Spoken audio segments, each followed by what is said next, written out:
So, how am I going to start this? I don't know, is it already rolling? Okay, so this is yet another series of raw conversations, and today I have somebody interesting, somebody I feel this conversation can go down with if I talk to, and I don't know how you want to be introduced. Yeah. No, really. I'm Mutinta. I do a lot of things, but for now, let's just say that I'm a student and a feminist. Oh yeah, and we're actually in the same class. We're doing pretty much the same course. Yeah. So like, just to start this off, how's your day? It's been great. It started a little bit more chaotic than I intended, but it's been okay. So like, what do you have planned for the rest of the day? For the rest of the day, I'm meeting up with a friend, probably gonna grab some lunch and then loosing this mess, and yeah. Oh, you wanna do your hair? Yeah, it looks horrible right now. I should have worn a hat. Okay, if you ask me, I don't think it does. I don't think it does look horrible. Because you're a guy. Yeah. No, okay. but shame, like. Yeah. She has stayed in for way too long. For real? Yeah. Yeah. Some girl was telling me when you keep your braids for a long time, your hair starts creeping out of the braids. Yeah, that's actually why I want to undo it. Like, look at this. It's literally like, if I keep it any longer, it's gonna start falling apart. Yeah, I guess. So, I've got a curious question though. I think first of all, I should start off with maybe, I feel like I should start by acknowledging my own sins. Looking back, first year, I don't think I've been having this conversation in the right minds. And that is mainly due to the fact that I was listening to some serious conservative voices like the Ben Shapiro's, the Dennis Prager, and the people like Candace Owens. But I think I've kind of like progressed, and I'm in a position where I can have these conversations with some little honesty and cleared mind, you know what I mean? Actually, sorry to cut you short, I actually appreciate that because I used to listen to Ben Shapiro and Dennis Prager like way back when, before I came to uni, and that did actually shape my outlook on life until, you know... What? Holy shit! Oh! Yeah! Wow! Okay, I think we're on. Haven't you just moved out of the sink? I might have done actually. Yeah. Trying to give you space. Yeah, that's better. So. Where were we? I think you have to remind. You were saying something. Oh yeah, I was talking about how before I came to university, I was also very big into like Dennis Prager University. I used to listen to Ben Shapiro a lot, and I'm not gonna lie, he has very convincing arguments. Like he actually really does. But then you come to, I think when you're a woman, you come across, you start to see some of these cracks in society, and you like start to ask yourself, why is it like this? Now there's like two paths, in my opinion. There's two paths that a woman can go down. You take it like this is tradition and this is how things are supposed to be, or you take it that I need to change. I need to find out why. I need to ask all these questions. You're a philosophy person, so you understand the value of asking questions. So if you speak to a lot of feminists, you'll find that they get radicalized by something. Some people get radicalized in the church. I was radicalized in church actually. Some people get radicalized by school experiences. They get radicalized by all these different things, and that's what begins to form your ideas and the stuff that they feel about like feminism and stuff like that. So I was going to a very liberal church, I could call it that, and you know they're talking a lot about like women and stuff like that, but I just felt like there was something missing. It was just like that one missing puzzle piece, and that's how I started to listen to feminists. I started to read about feminism and stuff like that. I started getting involved. So you say like radicalized, what do you mean? Do you mind elaborating?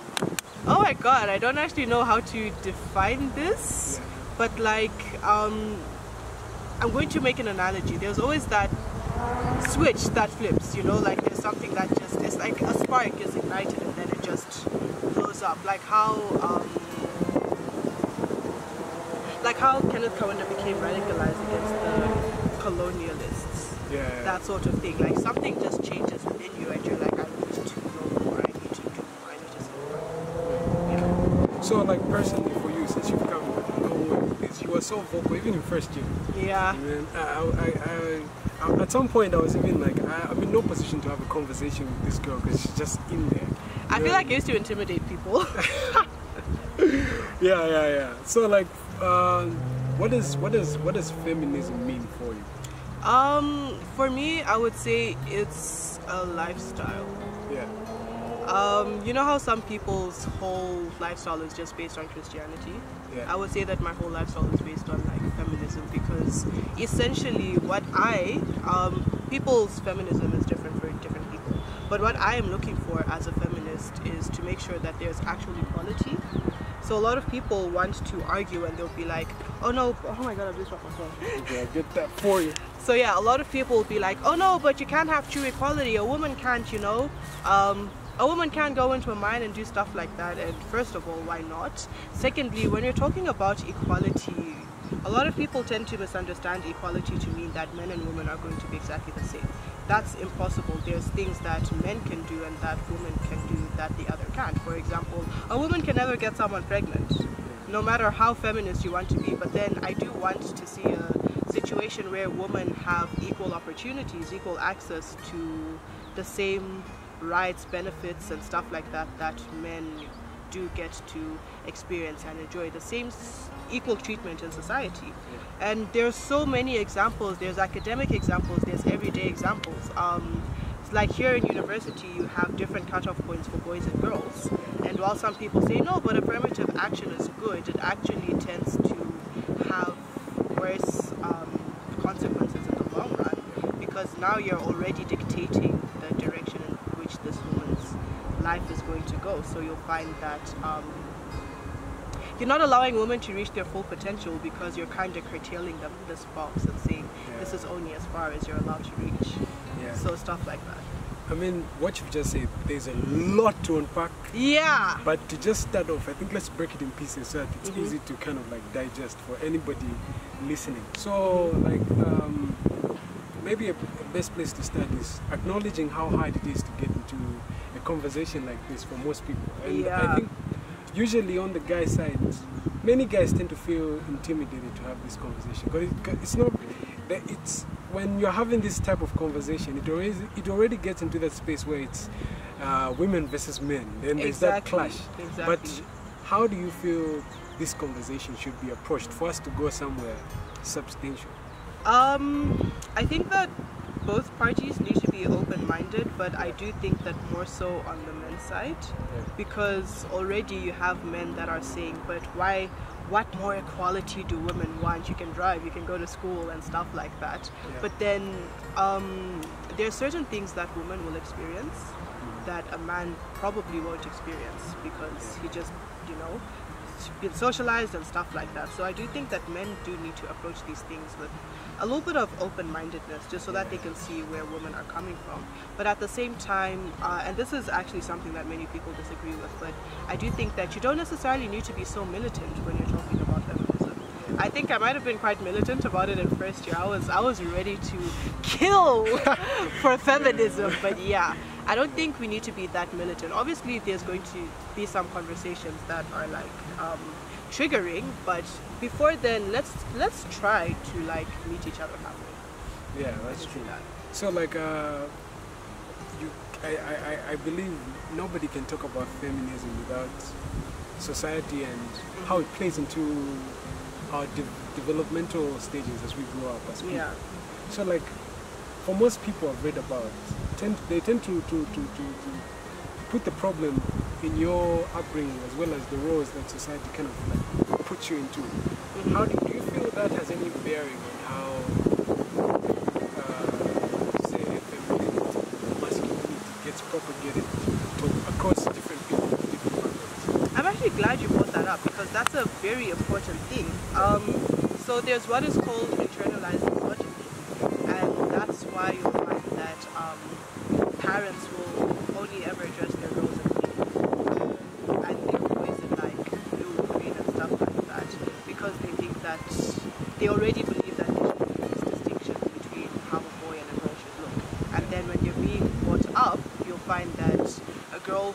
always playing outside and is playing in the dirt and is playing in cars is scolded and she's not ladylike. And they start saying things and they start sowing a seed when you're so young. They're like, who's gonna marry you if you're like that? What sort of a man is going to want you? But like, you're a kid. Why am I caring about what a man thinks at that age? And also like with men, you know, guys will, a small boy gets hurt on the playground and they say, no, boys don't cry. You know, men shouldn't show emotions. There's already these small socializations that we think don't matter, but they really shape the way kids and just society in general looks at these issues of man and woman. Who says that men can't cry? Or who says that girls who are tomboys aren't worthy of marriage? And who says that a whole girl's life should be culminating in her being married? And that sort of thing. And I'm sure you'll notice parents really tell boys that they're not going to get married. In fact, they tell men that all these women are out there for you to pick from, and then they tell the girls that you need to be picked. So and they socialize them in that fashion. Exactly. So you'll find that the toys that a girl is getting as a child are cooking sets, sewing machines and stuff like that. I don't even like sewing, yo. Why am I getting a sewing machine? And then the guys are getting engineering sets, chemistry sets, you know, cars and trucks and stuff like that. So already there's an idea of what it means to be a boy and what it means to be a girl. So would you say, what would you make of those people that argue that there are certain personality traits and values that like are inherently aligned with, say, the mere fact that you're a male? Even though that is becoming so hard to actually even find out, but I don't know what you mean, but that's a different conversation. Okay, maybe let me break it down like this. There are people that make arguments that there are certain mannerisms or a set of like qualities that make up your whole disposition that these people argue that are inherently, say, associated with women and inherently associated with the guys. How do you feel there's any like substance to that? Personally, I don't. Because they'll be like, girls are naturally neater. That's not true. I live in the best sample set. I have 3 big brothers and I'm a girl, right? Half of us are very, very neat. I am not part of that half. And then the other half is incredibly messy. So it has nothing to do with whether you're a guy or a girl. So you literally can see that 50-50. Yes. And then others say that women are naturally more caring, but again, that's not true. I have met some women that are some cold. And personally, I feel like values, the mere fact that they're values, they can be interchangeable. Exactly. Any person could apply those values based on the mere fact that they're just people.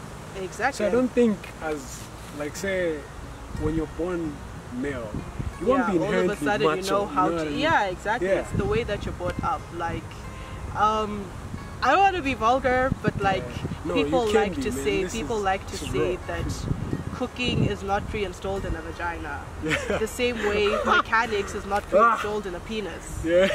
There are men who know nothing about being a handyman, and that's okay. No, not everyone wants to be like that. There are women who just genuinely don't like cooking. So we shouldn't like persecute kids. Or would you be in a position to extend an olive branch to say that there are actually biological markers that count for something? Biological markers in terms of what? Like to kind of like tear apart the sex. I mean, there are things that will make you inherently female and inherently male. Like, again, like I have boobs, you don't. You know, stuff like that. Those are markers, and those are things that you obviously can't change. But then, in terms of personality, I don't think so. And I've noticed, like, I've talked to like 1 or 2 feminists. Immediately you get into a conversation about, say, some biological markers that differentiate the sexes. It's almost as if you saying that those markers are actually there. It's some sort of like something we could say is a fact. You're already it's almost like you're already in a territory of equal and not equal, or equal and inferior. I think that now just relates to how you take this is like bordering into discourse about like sexuality and stuff like that. I wouldn't say that. I think I'm misunderstanding what you mean by like biological markers, because for me that's like okay, so for example, I don't have a uterus. But why should that make you any better or any less than me? So I was saying in conversations, Yeah. When somebody says, look, there are these biological differences, it's almost like that statement is automatically taken to mean you're not equal. Yeah, I think that comes from a socialization aspect, because people will say things like, oh, he took it in the balls like a man. Yeah, so that's just like socialization. I wouldn't necessarily say that just because I have a uterus, I'm not as worthy as a man. And then this also goes back to like language usage and just like historical things. Back in the day, they thought that, you know how we have different hormones or different doses, for want of a better term, of hormones. So they would say that estrogen makes women more emotional, and that's why they can't, you know, be leaders and stuff like that. So it's really just been a socialization thing, rather than it meaning that one is more equal or less equal than the other. Okay. Yeah. Another thing I'd like to ask you is, so like, I've noticed that when the conversation about feminism is brought up, it's usually mounted on equality and women being disadvantaged, and that's actually true. We're seeing that in everyday life. Yeah. But do you feel to some degree it kind of like it's a I would say it's a bar that is laughable to want to say, for you to feel like, you know, I don't want to sound funny, for you to feel like to be at your best potential, to be a human being at your highest level, you have to be like a man. Do you think putting a man there as a measuring line is, don't you think that's like a shallow measuring line to have on top of that? Because most of the conversations come across as such. It comes across as though it's an outcry to be like a male person. I think this is where people mostly misunderstand what feminism is trying to do. We're not necessarily trying to be like men, but we do want the same opportunities that men get. Yeah, so for example, historically, I can't necessarily speak for today, but you would find that it's harder for women to get into engineering as a career path, because they just put all these sort of barriers up and that sort of thing. And that's actually where affirmative action came from. They were saying that because women are differently socialized at home, such that when a girl comes home from school, she needs to cook, she needs to clean, she needs to like babysit and stuff like that, it gives her less time to study. That's why they did the affirmative action and gave guys and girls different cutoff points, which did then snowball into women being socialized to take different career paths that are more suited towards women, and which is why you see more female nurses, more female teachers back in the day. But obviously as we progressed, we saw that's actually nonsense. So I do understand where you're coming from when you say that the benchmark is to be like men, but I feel like the benchmark is for women to have the same opportunities that men have. So if a woman wants to be an engineer, she should have the same access to engineering courses. I'm using engineering as an example because people tend to think girls can't be good engineers, or they take like all the office work, and you know. But yeah, women should have the same access to engineering resources that men do, not because she's a girl, but because she's worthy.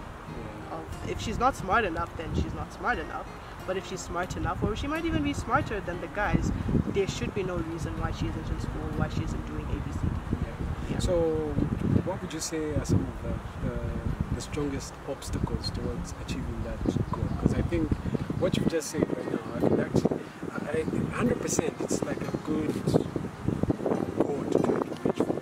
Anybody should be at least in a position where they have the best opportunities laid down for them equally, without any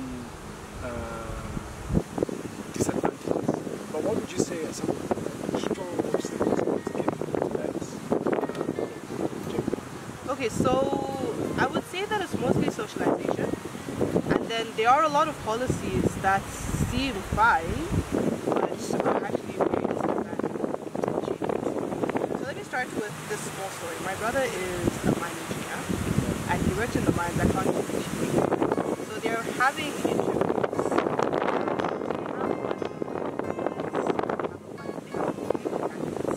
And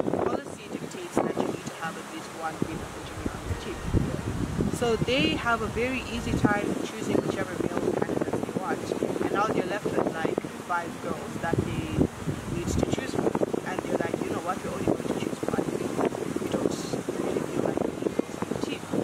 So they're like, okay, but because policy dictates that we need to have at least 1 woman, we're going to vet these ones. Do you know how they decided to do the vetting process? They didn't look at the qualifications, they chose the girl with the best.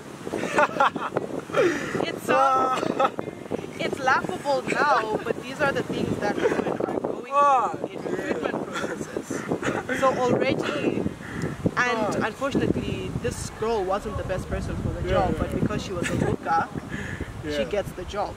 So already, now you have girls who are trying to get themselves to be in a place that they want, so they now have to start centering the male gaze. How am I going to look to the men and stuff like that? And then also you do have a lot of policies. For example, recently we did revise the maternity laws in the country, but you'll find that when a woman gets pregnant, for example, she loses out on so much career time, and careers don't bend for women the way that they would bend for men. And you'll find that now in recruitment processes, when they see that a woman is at what they would call childbearing age, they may not want to hire her because she's going to be a liability, she's going to cost the company money because she's going to need to go on maternity leave and stuff like that. So when, for recruitment people, because they are women who are guilty of this, will start saying things like it's becoming more expensive to hire a woman than it is to hire a man. Policy does dictate that women should have better opportunities, but society is now putting back the barriers. But then we want a society that's continuously evolving. We need to have kids in our society, but then they don't want to give us the space to have kids, to bring up kids to be, you know, proper functioning members of the society. We also have issues where, like, even comes back down to internalized misogyny. A woman wants to be a doctor. You know how involving it is, how involving it is to be a doctor. And they say, but what about your family? Like, why should I have to start thinking about a hypothetical family, a hypothetical husband, as I'm going about my business? Like, it doesn't make sense. And then also, I don't know if you heard about BBC documentaries. Like, yeah, so there's extortion. And I mean, sextortion again can work 2 ways. A woman is going to sacrifice a bunch of her physical health just so that she can get a spot in university, or she's going to be disadvantaged because she refuses to have sex with a lecturer or a dean of a school, and then boom, she doesn't get a job, she doesn't get a place in school, she doesn't, you know, get these things that she's deserving of. It's very rare, I'm not saying it doesn't happen, but it's very rare for a man to be bribed with sex. Like, you have a woman in authority and she says, if you have sex with me, I'll give you an A. It happens, but it's much rarer than it happens with women. And aside from policy, like you'd also say there are social barriers. Now, this being like our country being predominantly a religious country, how do you feel that plays into putting women at a lot of level? It plays a very big role, I think. I mean, even Paul was wilding in the Bible, guys. Paul was on some wild shit.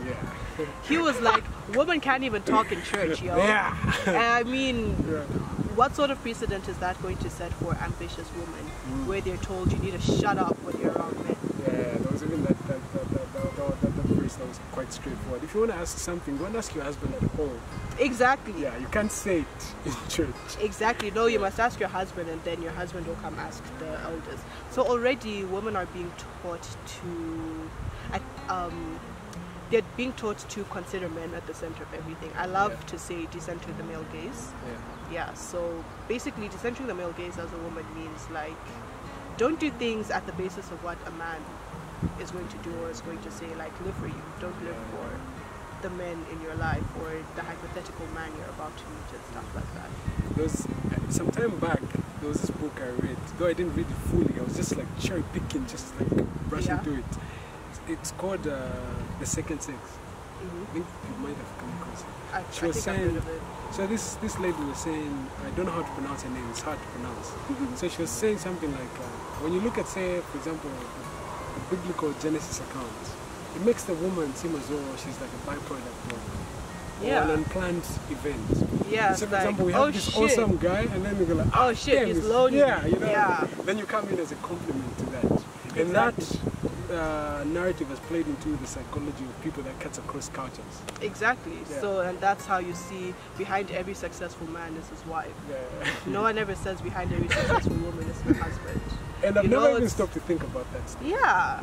Even like, you just see it from as high as like when Kamala Harris became vice president. We're like, oh my God, so we have a second husband. That sounds so awkward. You know, when you have a female president, they'll be like, wow, first gentleman. That sounds so weird. Yeah. But then it never sounds weird to say first lady. You see simple things like that. I do. So much of our barriers in society are language dictated, are culture dictated. Just simple language, you'll see, holds so much sexism. Yeah. So it's such an interesting phenomenon to think about. Like, and I do like how you've brought it back to Genesis. And so many people use creation stories as the basis for their morality and stuff like that. I'm saying creation stories because Christianity isn't the only religion. But yeah, a lot of people always see woman as the sidekick, as opposed to a woman having her own glorious story. So, like, how would you feel? Just on the same point, how do you feel that could be remedied? Yeah, because obviously. How many Christians watch your channel? Because what? How many Christians watch your channel? I'm not sure, but a good number. Okay, do away with the Bible for now. I was about to say, obviously we can't throw away the whole Bible. We can't? We're in no position, not just yet. We're slowly getting there, but we're in no position to do it right now. But this is a problem that's like on the ground. So we need to move with the times. Like how would you say we could accommodate having the Bible around as well as going, making some progress? I would say that there's so many things that we need to unlearn. Yeah, we need to unlearn first of all that a woman is a man's like biggest compliment. And she's her own person. Let's start there. And we also need to unlearn what you had mentioned earlier, like that because you're male you have these pre-installed traits. We need to unlearn that. There are many men with a lot more empathy than some women, and there's many women with a lot more technical skills than some men. So as soon as we start to unlearn some of these odd perceptions, we need to unlearn internalized misogyny where your whole life up until the point is that you're going to get married because, okay, you get married and then what? You become a mom and then what? What happens if you don't get married? Does that mean you're an incomplete woman, an incomplete human being? Stuff like that. So I do believe that as a society there's so many things that we need to unlearn before we can start to tackle some of these things, because as soon as you start to see a woman as her own individual as opposed to an extension of a man, you'll be able to make great strides, because then you are creating policies that benefit humans, not policies that benefit women. And for your views, just one last curious question. So has your views or your stance on feminism kind of like affected your sentimental relationships previously? With men? Yeah, because obviously some guys are soft. You can't be around a guy. Some guys feel intimidated. Yeah, I would say it hasn't affected my romantic pursuits, but maybe it's affected other people's romantic pursuits. Like they look at me and they're like, don't go there. Can't even talk to her, yo. But yeah, I think one of the first things that I do when I meet a guy is, I'm a feminist, by the way, and then it's absolutely up to him to decide how he's going to proceed with that. Obviously, there's some men, and I'm not gonna lie, I do have some internalized misogynistic traits, and sometimes I'll be like, oh girl, why you gotta be like that though? Yeah, but yeah, I'm very open about my political views. For example, I forgot to mention this earlier, I'm a post-punk baby. You know, I'm all about the punk life, so I put that out there like, yo, I'm a feminist, I'm a punk feminist, an African feminist, so if you're gonna expect me to be kneeling down for you, not gonna happen. I don't even kneel for my mother, yo. Alright, so like any last words?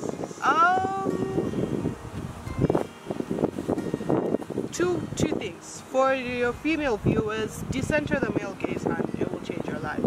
And for the general viewers, let's unlearn these past things. Let's learn to question some of the things that we do and believe and stuff like that. And from there onwards, see how we can develop ourselves